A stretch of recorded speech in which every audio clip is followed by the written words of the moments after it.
Get my 6. What's up, everybody? Welcome back to another video from Homesteading Off the Grid and whatever the hell this channel is about. Today, this channel is about an experience I had yesterday while I was getting completely sunburned at a UVA football game because it was an 11 o'clock game, so we were out in the direct sunlight from like 11, well 9s when we got there until like 2 or 3. And yeah, it's a little bit, I can feel it. And a story about why there's such a big stain on my shirt. At least I'm wearing one, all right? This was like my second best shirt when we lived in the Philippines for 6 years. The difference, what differentiated this one from the other one that I wore in a video last week was this stain. This was like in the running for the #1 shirt until I got a stain on it. Couldn't afford to throw it away. So now here we are 10, 12 years later. I found it in the very bottom of my drawer, and so I wore it today. So listen, the title of this video is something to the effect of someone finally did it to me, so now I know how it feels. I had a really amazing experience yesterday, thankfully, due to a 23-year-old combat veteran of the United States Marine Corps who did 2 tours in Syria and then a tour stationed in Kuwait on the Persian Gulf as like QRF, Quick Reactionary Force, during the Syrian conflict. So, I shared here on the channel about how something just kind of weird happened when we were at the UVA football game last weekend. I was live streaming, so that you folks who subscribe to the channel could see some of the game. I think it was the band. It was the halftime performance. Like, oh, people would like to see this. And then some girl, some UVA girl, like, was being nosy and looked into my phone. She's like, runs over to her friend that was sitting right beside my wife and said, oh my God, you got to see how many people's watching this guy's live stream. So then the whole time I'm live streaming for like 8 minutes, these 2 girls were following me, staring into my phone. I didn't know. I had no idea because they were behind me. People everywhere. And when I wanted to end the video, I went over to my wife, my beautiful bride, Dearly, aka Giggly Girl, who, when she wears her little t-shirts that say UVA Virginia and her short little shorts and all that, and we're at the game, she looks like a college student. So I go over to her and I hold the phone. I say bye, say bye. And she's like, bye. And I'm like, no, say bye for us. She's like, bye. And I'm like, okay. So then I'm recording for a few more minutes and I hear something going on back there. And I just stopped the live feed and I ended up deleting it because I was upset. Here's what happened. Those 2 girls that were following me around didn't know who I was, didn't know what I do, didn't know anything about me. After I did that with my wife and I went back to filming the band, they went over to her and they said, oh my God, do you need us to help get you away from this creeper? Do you need us to get you to a safe space? And then she was like, that's my husband. And then they were like, and they turned around and ran away. And when I heard them talking, I looked back and I saw them. I saw these 2 girls running up the hill and they looked back and they saw me and they're like, and so they kept running even more.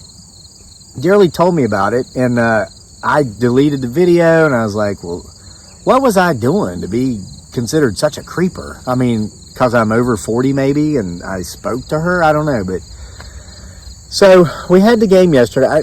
Home game. And listen, it's crazy. There's like this thing among, not all, but a lot of UVA alumnus in Charlottesville. By God, if you didn't graduate from UVA, you're not allowed to be a UVA fan. I do not understand that, okay? I live here. This is my adopted hometown. I'm not from here, didn't grow up here. Was fortunate enough to discover this beautiful place, when I got out of college in Appalachia and came over here because I didn't want to dig coal, stack lumber, or be on welfare. So I came back to the motherland of Virginia, landed in Charlottesville eventually, and like, this is it, man. This is a place to be. This is a great town, great community, wonderful people, lots of conveniences, man, plenty of places to eat, all the culture. You got the university, so you got all the sporting events, all the arts. But man, there's so many UVA alumnus that think that if you didn't, by God, graduate from UVA, then how dare you be a UVA fan? I know that sounds nuts, right? Listen to this. And I say this truthfully and not in such a way that is meant to offend, and this is not tongue-in-cheek, okay? If I'm in Charlottesville, okay, I identify as a male, okay? I was assigned the male gender when I was born. I identify as being a male. But if I wanted to identify as being a female and use the women's bathrooms when I'm out in Charlottesville, nobody would have a problem with that. And they would probably step in on my behalf if somebody else did and said something about it. Okay? Wonderful people. Because I would do the same. Because, hey, brah, to each his own. Okay? Your life is yours, my life is mine. You're being who you are and you're not hurting anybody. And you identify as maybe a gender that you weren't assigned with or whatever, and you want to use a different restroom, and somebody wants to mess with you because of that, and I see it, I'm stepping in on your behalf. I got your back. Okay? That's great. But man, if you identify as a UVA fan and you didn't graduate from UVA, everybody loses their minds. That's a true story. It's like you can identify, whatever, dude. I've covered that. You know where I'm coming from. So anyway, with that incident, I was a little bit butthurt, to use the term that the cool kids use. I was like, well, but I'm still going to go to the games, and I'm still going to hang out over there on what they call the fourth side, because you get the best views. You stand there, you see the whole field. But we went with some wonderful friends of ours, wonderful friends, and we hope to go with them to the next game. Shout out to my man Mike. Shout out to my man Will. Shout out to my girl Lonnie. We really had a good time. We had so much fun at the game yesterday against Illinois, where we won big, 27 points. But I thought, well, I'm going to sit up here and I'm going to hang out with my man Mike and my buddy Will. I'm going to sit here with my arms crossed and watch the game. And I usually like to go about halfway down the hill. There's no bleachers, but you got to go about halfway down to be able to turn back and look up and see the Titantron. And I like to watch that because that's where you can see the game replays, and especially like if there's a penalty and they contest it and you want to watch and see, did he catch the ball? Did it hit the ground first? I couldn't see that because I was up there at the top with my arms crossed saying, I don't care. I'm a UVA fan, even though I didn't graduate from UVA. I'm gonna cheer for the team, whether some of them pretentious snobby alumnus like it or not, because they're not all like that. A lot of them are like, hey, welcome aboard. But there's just some like, I met a guy yesterday at the game. This wasn't supposed to be part of the story, and he's a little bit older than me. He was in his early 50s. He's not a UVA grad, but he married a woman who was 5th generation UVA grad, and now his daughters are 6th generation UVA students, soon to be UVA grads. He's already had 2 that's graduated from UVA, and he was explaining to me about how his wife's family allow him to cheer for UVA, but he's not allowed to really refer to himself as a UVA fan. He's got to cheer for UVA and hope UVA wins, but since he didn't graduate from there, technically he can't identify as a UVA fan. Hey, I wrote a book called The Lunatic. I should have put a chapter about this crap in there because that sounds like lunacy to me. Just saying. All right? Whatever.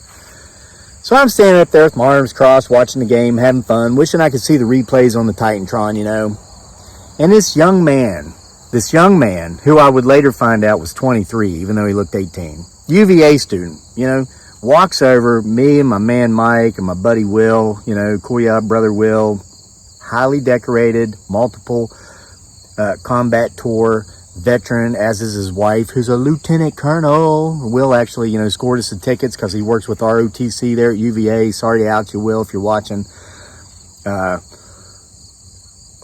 This young man comes up to us and he looks at us and he sticks his hand out to shake, Mike and then Will and then my hands. He says, hey, I just wanted to thank you guys for coming to the game to support us. We appreciate your support.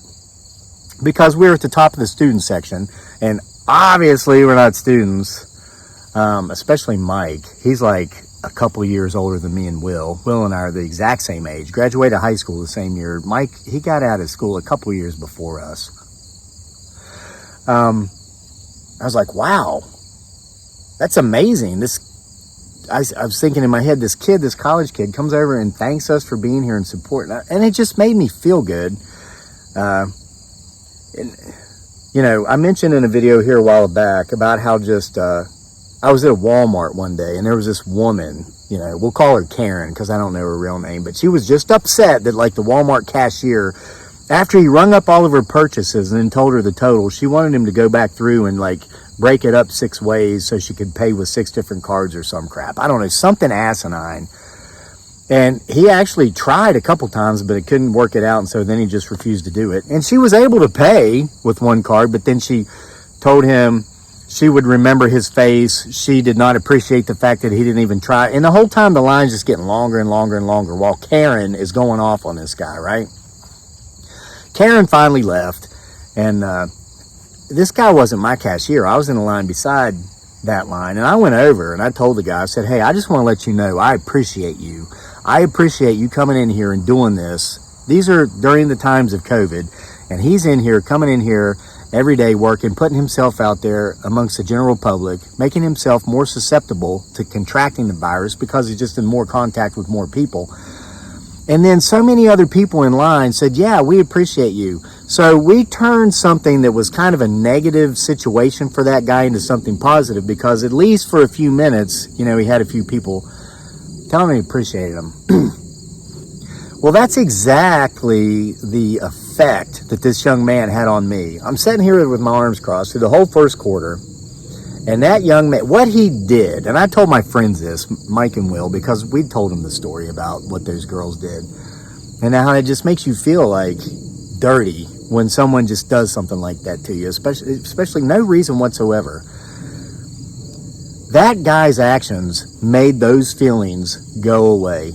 They were completely negated. So a little while later, I saw that guy over there with his friends. And so I just went over there and said, hey, I wanted to thank you for thanking us for coming to the game. He's like, oh, no problem, dude. And then I said, nah, listen. And I told him about what happened the time before. And I said, that's my wife right there, you know, and he said hi to Dearly. And, you know, I said, I can understand. I mean, it's obvious that there's a considerable difference between, you know, my wife and my age and our levels of attractiveness. I mean, anybody who sees us together can tell. It's so obvious that my wife is much younger than me. And it's so obvious that I'm much more attractive than her. So sometimes people just can't figure it out, you know, like those 2 girls, obviously. And so I told the guy, basically what you just said negated everything that happened last week, and I just wanted to thank you for that. He went out of his way to be kind and to say something kind to a complete stranger, in this case 3 strangers, that he didn't have to do it. Now, get this. Here comes the part that made me realize I shouldn't be so surprised. We just started small talking a little bit. Turns out he's a first-year student. And I said, so what, are you 18? And he laughed. He said, people think that, but I'm 23. I said, well, you look very young. 23, what'd you do? Did you not want to go to college at first? Or, you know, you work for a while to save money to come? He says, I joined the Marines. He says, I enlisted in the U.S. Marine Corps, and I served 4 years in the Marines, and now I'm in college. And he told me about, he'd been to Syria twice, served a year in the Gulf region there in Kuwait as QRF. Did another year, chose not to re-up or re-enlist, but he went to college, and he's going to UVA, University of Virginia.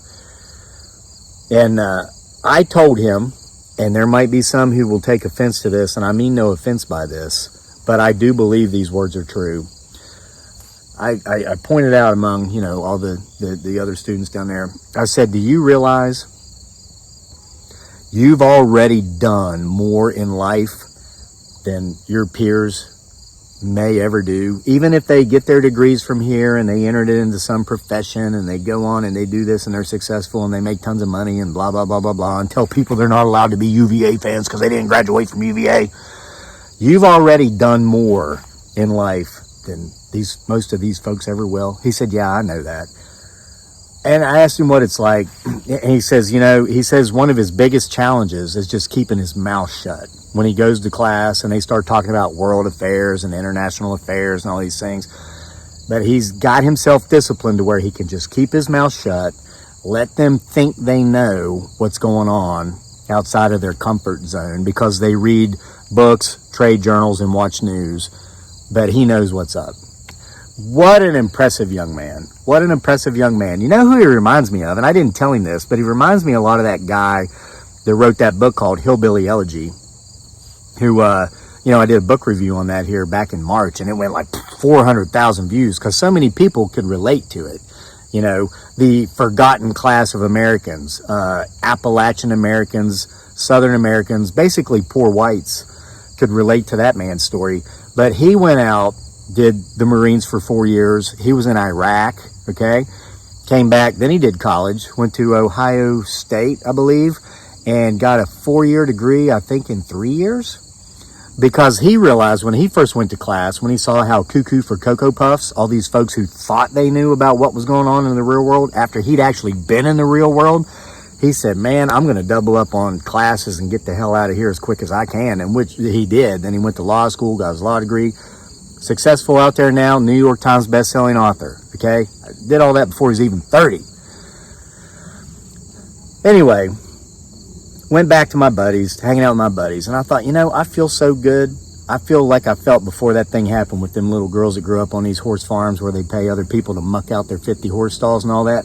I'm going halfway down the hill so I can turn around and see the replays, So I'm down there, sitting on the hill, looking back, seeing the replays.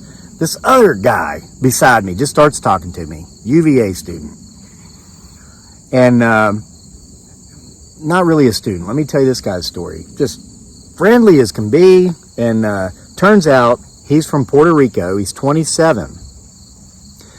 This guy is 8 months away from being a doctor, a medical doctor. So he's gone to college and medical school. Did all this in Puerto Rico. Now why he's here in the U.S. is because he's spending 1 month at 4 different colleges, different university hospitals, in his efforts to gain his residencyship or whatever they call it. So he's spending a month at UVA Hospital, then he's going to spend a month at Duke, a month at Cornell, and a month at Johns Hopkins. I think those were the 4. After which time, one of those 4 schools should offer him a residency. He's confident. He wants it to be UVA because he loves Charlottesville. This is his first time out of Puerto Rico, which is a U.S. territory, but it's his first time in the mainland U.S., and he loves it, and he loves Charlottesville. And we were just talking about the differences in the cultures. And I pointed out my wife and son and mentioned how they were, from the Philippines. I lived there for 6 years, and we were talking about how family is the absolute most important aspect of the culture. Once you get out of Western culture, family's number one. That's it. And he talked about how when he went to college and medical school, he lived with his mother, and so he didn't have all the excessive overhead fees a lot of folks who pursue medicine do. I didn't know this, but he told me that by the time most doctors actually become doctors, they're $500,000 in debt with student loans. I didn't know that. He said that's one of the reasons doctors get paid so much. They just, they invest so much, and it's got to have that reward or they wouldn't be able to lure people into medicine. I was like, do you have that much? And he goes, no. He says, even, I went to Puerto Rico where it's way cheaper than it is here in the U.S., but I still have about $200,000 worth of debt. But this guy was able to, minimize it because he lived with his mother. And he said it was great because when he would be in school all day, be in class all day, he'd come home, he had a meal. His clothes were clean. But it's a situation where he's not being like a beta male and taking advantage. You watch. When he's bringing down the big bucks because he's a doctor, and he says he hopes he can practice here in Charlottesville because he loves it so much, and it's a beautiful place, even though some of the folks don't let you identify as a UVA fan because you didn't really go there. Maybe if he does his residency at UVA Hospital, they may allow him to identify as a UVA fan. I haven't figured that one out all the way yet. But I can assure you, this young man will probably make sure his mother never has to worry about where her next meal's coming from, if you know what I'm saying. So I would have never met this wonderful young man with whom I really could relate because of my experiences from living overseas in, non-Western cultures where, as crazy as some things seem at times, because of my American culture, my Western culture, I would just look at how the families communicated and interacted and the emphasis that was placed on family. And I was like, oh my God, if we had that, we would be perfect. America's got her flaws. I think we're doing more things right than a lot of other places. But when it comes to family, man. So anyway, it was a great experience. It was a wonderful experience despite the sunburn. And, we won by 27 points. But that was just that Marine, and you're always a Marine. There's no such thing there's only ex-Marines are only those who have passed on, either killed in action or died of old age there's no such thing as a former Marine. Once you're a Marine, you're always a Marine. Okay.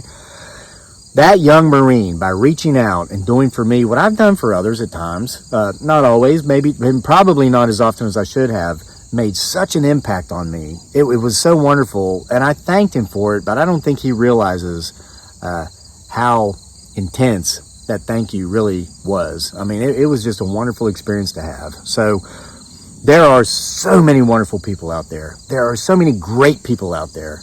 And it's just, I'm not surprised to find out that those who've been in the fire, those who know what it's like to go hungry, those who know what it's like to earn their position in an overpriced zip code can relate to the common man or the common woman more so than those who were, maybe sixth generation born into the zip code and take so much for granted. You know what I'm saying? Not all of them, just so many. So I hope you got something out of this story. I hope you enjoy seeing shirt number 2, from the Philippines. See you for more next time.